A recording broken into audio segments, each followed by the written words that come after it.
శ్రీమాత్రే నమః.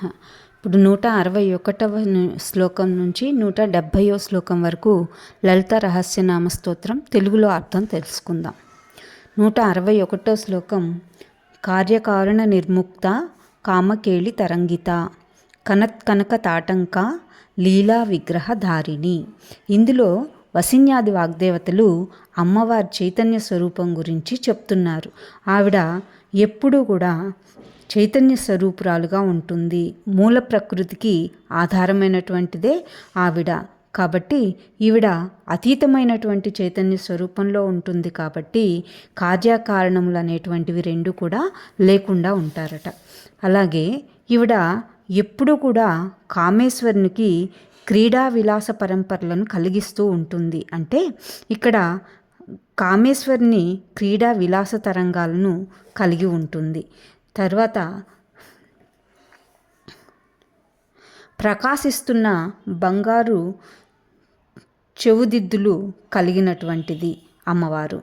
ఈవిడ ఎప్పుడూ కూడా విలాసంగా అనేక అవతారాలను ధరిస్తూ ఉంటుంది.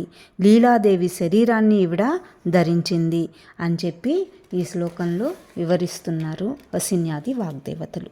ఇక 162వ శ్లోకం అజా క్షయ వినుర్ముక్త ముగ్ధ క్షిప్ర ప్రసాదిని అంతర్ముఖ సమారాధ్య బహిర్ముఖ సుదుర్లభ. ఈ శ్లోకంలో అమ్మవారు అజ అంటే జననమే లేనటువంటిది అని అన్నమాట. సో జన్మము లేనిది, అజయమైనటువంటిది. క్షయ వినుర్ముక్త అంటే మరణం లేనటువంటిది. అంటే అమ్మవారికి ఇటు జననం లేదు, అటు మరణం లేదు.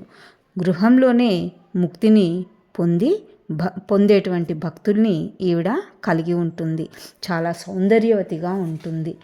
తర్వాత కొద్ది రోజులతోనే శీఘ్రకాలం అంటే చాలా కొంచెం పూజ చేస్తేనే ఈవిడ అనుగ్రహిస్తూ ఉంటారు. అంతర్ముఖం చేత చక్కగా ఆరాధించబడినటువంటిది. అంటే ఆత్మానంద శక్తి కలిగినటువంటి చిత్తవృత్తులు కలవారిని అంతర్ముఖులు అంటారు. వారు ఎప్పుడూ పైకి మామూలుగా కనిపించినా లోపల ఎప్పుడూ అమ్మవారి ఆరాధనతోనే ఉంటారనమాట. సో ఇలాంటి స్వరూపాన్ని అమ్మవారు కలిగి ఉంటారు అని చెప్తున్నారు. ఇక్కడ అమ్మవారు అందరికీ కనిపించడము అనేటువంటిది అంత సులభం కాదు. విషయంలో అంటే ఎవరికైతే మనకు అమ్మవారి మీద ఆసక్తి లేదో అలాంటి వారికి అంత సులభంగా అమ్మవారు కనిపించదు. ఎవరైతే చిత్తవృత్తి కలవారినటువంటిది అంటే విషయములైనటువంటి వాటి మీద ఆసక్తి కలిగినటువంటి వారిని, అంటే ఏదైనా సరే బాహ్య ప్రపంచం మీద ఆసక్తిని చూపేటువంటి వారిని బహిర్ముఖాలు అని అంటారనమాట. సో వారి చేత పొందసఖ్యం కానటువంటిది ఆనందలహరిలో చంచలేంద్రియములు గలవారికి పొందసఖ్యముగా అనేది చెప్తారు. అంటే ఈవిడ అందరూ ఈమెను చేరుకోవటం కానీ అందరూ ఈవిని చూడటం కానీ చాలా కష్టము అని చెప్తున్నారు. ఇక 163వ శ్లోకం చూస్తే త్రయీ త్రివర్గ నిలయ త్రిస్థ త్రిపుర మాలిని నిరామయ నిరాలంబ స్వాత్మారామ సుధాశ్రుతి. అమ్మవారు వేదత్రయ స్వరూపంగాను వాగ్భవ బీజ స్వరూపులుగాను చెప్పబడతారు. అలాగే ఈవిడ ధర్మార్థ కామాలకు నివాసమైనటువంటిది. త్రికాలముల యందు ఉండేది. అకారోకారములకు మూడింటి యందు అంటే అకారము వీటన్నింటిలోనూ ఈవిడ ఉంటున్నారు అని చెప్తున్నారు.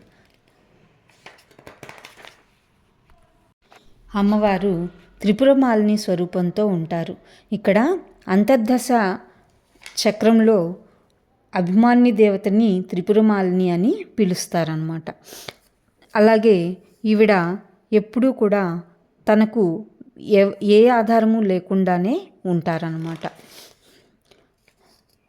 తన ఆత్మ యందే తాను క్రీడిస్తూ ఉంటుంది. అంటే ఎప్పుడూ కూడా ఆవిడ తన లోపల ధ్యానంలోనే అంటే ఆ ఆనందంలో ఆవిడ శోభిల్తూ ఉంటారు అని చెప్తున్నారు. అలాగే తానే కృతి మజగద్రూపంగా కూడా ఉండేటువంటిది అమ్మవారు. అమృత పావనం కలిగించేటువంటి కుండలిని స్వరూపురాలు. కుండలిని శక్తిని ఈవిడ మేల్కొల్పుతుంది. మేల్కొల్పినటువంటి శక్తిని మనకి దానివల్ల కలిగేటువంటి అనుభూతిని ఇచ్చేటువంటిది. ప్రసిద్ధమైనటువంటి చంద్రమండలాల నుంచి కలిగే అమృత స్రావ స్వరూపురాలు అమ్మవారు. అమృత వర్షాన్ని ఎప్పుడూ కూడా కురిపిస్తూనే ఉంటుంది. ఈవిడ శక్తికి బీజస్వరూపురాలుగా ఉంటారు. ఇది ఈ శ్లోకానికి అర్థం. 164 శ్లోకం. సంసార పంక నిర్మగ్న సముద్ధరణ పండిత యజ్ఞప్రియ యజ్ఞకర్త్రి యజమాన స్వరూపిణి. అంటే ఇక్కడ సంసారము అనేటువంటి బురద నుంచి పూర్తిగా అందులో కూరుకుపోయిన వారిని చక్కగా పైకి లేపుతుంది అమ్మవారు. అంటే ఇక్కడ జన్మమరణ ప్రవాహము అనేది ఒక సంసారం. ఆ సంసారమే పెద్ద బురద. అందులో మునిగిన వాళ్ళు పైకి లేవలేరు. అలాంటి వాళ్ళని చక్కగా లేపి రక్షించేది అమ్మవారు అని చెప్పి ఈ శ్లోకంలో మనం అర్థం చేసుకోవచ్చు. అలాగే ఈవిడికి యజ్ఞము అంటే చాలా ఇష్టంగా ఉంటుంది. అక్కడ యజ్ఞం అంటే విష్ణు స్వరూపంగా చెప్పబడుతుంది కాబట్టి ఆవిడికి విష్ణువు కూడా ఇష్టమైన వారు అని చెప్తున్నారు. అలాగే యజ్ఞకర్త్రి, యజ్ఞాన్ని ఆవిడ చేయిస్తూ ఉంటారు. తర్వాత అందరికీ ఆవిడ యజమాన స్వరూపిణిగా ఉంటారు. యజమానుడు ఆత్మ రెండిని స్వరూపంగా కలిగినటువంటిది అమ్మవారని ఈ శ్లోకానికి అర్థం. 165 శ్లోకం. ధర్మాధార ధనాధ్యక్ష ధనధాన్య వివర్ధిని విప్రప్రియ విప్రరూప విశ్వభ్రమణకారిణి. ఈవిడ ధర్మానికి ఆధారమైనటువంటిది. జగమంతా కూడా ధర్మం మీద ఆధారపడేటట్లు ఈవిడ చేస్తూ ఉంటుంది. ధనానికి స్వామి అయినటువంటిది. కుబేర స్వరూపురాలు. తన పుట్టుకకు ఎవరూ కారణం లేనటువంటిది. ఇక్కడ యోని శబ్దానికి స్థానము అనేది కూడా అర్థం చెప్పవచ్చు. ఇక్కడ శృతితో, ఓ దేవేంద్రుడా, నువ్వు కూర్చుండటానికి నేను ఒక స్థానాన్ని చేశాను, దానిలో యోని శబ్దానికి స్థానము అని అర్థాన్ని చెప్పారు. అలాగే ఇక్కడ ఈవిడ యోని స్వరూపురాలుగా ఉంటుంది. విష్ణుమూర్తికి కారణమైంది లేదా విష్ణుమూర్తి తల్లి అని కూడా ఇక్కడ చెప్పవచ్చు. ప్రకృతికి నిలయమైనటువంటిది, మాయా పరిచ్ఛేదకంగా కలిగినటువంటిది ఈవిడే పరమాత్మ. ఈవిడ యోనిని నిలయంగా చేసుకుని ఉంటుంది అని ఈ శ్లోకానికి అర్థం. అంటే ఇక్కడ త్రికోణ చక్రంలో ఆవిడ నివాసం ఉంటుంది. బ్రహ్మాదులు లయించేటువంటి స్థానమైనటువంటిది అని ఈ శ్లోకానికి అర్థం.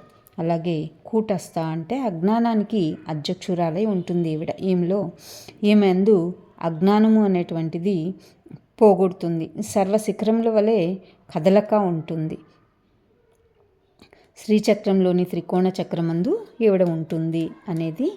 ఈవిడ బాహ్య పూజా స్వరూపురాలుగాను పంచాచార స్వరూపురాలుగాను ఈవిడ ఉంటారు అని ఈ శ్లోకానికి అర్థం. ఇక 167 శ్లోకం చూస్తే, వీరగోష్ఠి ప్రియ వీర నైష్కర్మ్యా నాదరూపిణి విజ్ఞాన కలన కల్య విదగ్ధ బైందవాసన. ఇక్కడ దీనికి అర్థం ఏంటంటే ఈవిడ వీరుల సభను ఇష్టపడుతూ ఉంటారంట. అలాగే భర్త పుత్రులు కలది వీర్యవతి వీరురాలు అని కూడా చెప్తారు. వేదోక్త కర్మలు లేని స్థితి కలిగినటువంటిది. తాకుడు అంటే ఎవరు తాకటానికి వీల్లేనటువంటిది. ఈవిడెప్పుడూ కూడా కేవల నాదస్వరూపురాలుగా ఉంటుంది. ప్రణవ శిరస్సునందలి నాదమందలి రూపము ఈవిడదే. బ్రహ్మ సాక్షాత్కారము కలిగినటువంటిది. ఆత్మసాక్షాత్కారం యొక్క స్వరూపమైనటువంటిది. సకల విద్యాధారణ స్వరూపురాలుగా ఈవిడ చెప్పబడుతుంది.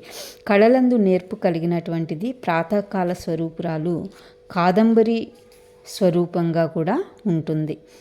తర్వాత మంచి నేర్పు కలిగినటువంటిది, అంటే చాతుర్య స్వభావము అనేటువంటిది ఈవిడికి ఉంటుంది. అలాగే భ్రూమధ్య భాగానికి పైన ఉండేటువంటి వర్తులాకారమైన బిందువే ఆకారంగా కలిగినటువంటిది ఈ బైందవాసన.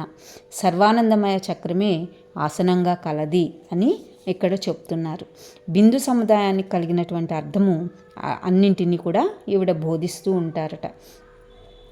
ఇందులో ఉండేటువంటి చంద్రబింబంలాగా జీవులందరిలో తానొక్కటే ఒక ప్రతిబింబ రూపంలో అమ్మవారు ఉంటుంది అని ఈ శ్లోకంలో చెప్తున్నారు. 168 శ్లోకం. తత్వాధిక తత్వమయి తత్వమర్థస్వరూపిణి సామగాన ప్రియ సౌమ్య సదాశివ కుటుంబిని. ఇందులో ఏం చెప్తున్నారు అనంటే తత్వములతో ఈవిడ నిండిపోయి ఉంటుంది. అంటే తత్వప్రచురమైనటువంటిది, చిన్మయ స్వరూపురాలు, ఆత్మతత్వాదిత్రయ స్వరూపురాలు, ఆత్మాదిత్యత్రయ సమిష్టి స్వరూపురాలు అని ఈవిడ చెప్పబడుతుంది. అమ్మవారు జీవేశ్వర స్వరూపురాలు. ఈమెకి సామగానము అంటే చాలా ఇష్టంగా ఉంటుంది. సోమయాగం చేత ఈవిడ ఆరాధించబడతారు. శివుడు శరీర అవయవంగా ఈవిడికి ఉంటుంది. కర్పూర చంద్రుడిలాగా ఆహ్లాదాన్ని కలిగిస్తూ ఉంటుంది. ఈవిడ సోమస్వరూపురాలు అంటే చల్లనైనటువంటిది అని ఈ శ్లోకంలో వివరిస్తున్నారు వసిన్యాది వాగ్దేవతలు. ఇంకా ఈవిడ సదాశివ కుటుంబిని అంటే ఇక పరమశివుడి భార్య అయినటువంటిది. ఆమెకి ఒక కుటుంబం, గణపతిని సుబ్రహ్మణ్య స్వామిని బిడ్డలుగా కలిగినటువంటిది. అలాగే మానసాదేవి అనేటువంటి పెంచుకున్న కూతుర్ని కలిగినటువంటిది. ఇదంతా కూడా సదాశివ కుటుంబము అనేటువంటిది అని ఈ శ్లోకంలో చెప్తున్నారు. తర్వాత 169వ శ్లోకం చూస్తే సవ్యాపసవ్య మార్గస్థ సర్వాపద్వి నివారిణి స్వస్థ స్వభావ మధుర ధీర ధీర సమర్చిత. ఇందులో సూర్యుడికి కుడి ఎడమ మధ్యలో ఉండేటువంటి మార్గములందు ఈవిడ ఉంటుంది అని చెప్తున్నారు. అర్చరాది ధూమ్రాది ధ్రువస్థితి మార్గములు అనేటువంటి 3 ఉంటాయి. ఈ మూడింటిలోని ఈవిడ ఉంటుంది.